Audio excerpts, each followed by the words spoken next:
क्या आपने कभी ऐसा पेड़ देखा है जो जमीन से जुड़ा ही ना हो, फिर भी पूरी तरह से हरा भरा हो, न जड़ें मिट्टी में हो, न पानी की कोई व्यवस्था, फिर भी वह पेड़ लहलहाता फलता फूलता नजर आए? जी हाँ, यह बिहार के मधुबनी सिविल कोर्ट में एक ऐसा ही अद्भुत चमत्कार देखने को मिल रहा है। जब कोई साधारण व्यक्ति इसको देखता है तो वह भी आश्चर्यचकित रह जाते हैं। यह कोई साधारण पीपल का पेड़ नहीं है। यह पेड़ जमीन से बिल्कुल ही नहीं जुड़ा हुआ है। न इसकी कोई जड़ें धरती को छूती है और न ही इसे सींचने के लिए कोई परंपरागत माध्यम की व्यवस्था है, लेकिन फिर भी यह पेड़ पूरी तरह से हरा भरा और आश्चर्यजनक रूप से बढ़ा हुआ है।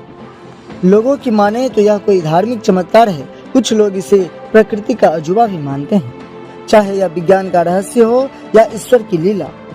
एक बात तो तय है, प्रकृति हर दिन हमें चौंकाने की ताकत रखती है और यह मधुबनी का यह पीपल का पेड़ हमें यही याद दिलाता है कि जिंदगी मिट्टी से नहीं, जड़ के जुड़ाव से चलती है। आपको क्या लगता है? कमेंट करें और वीडियो को शेयर करें।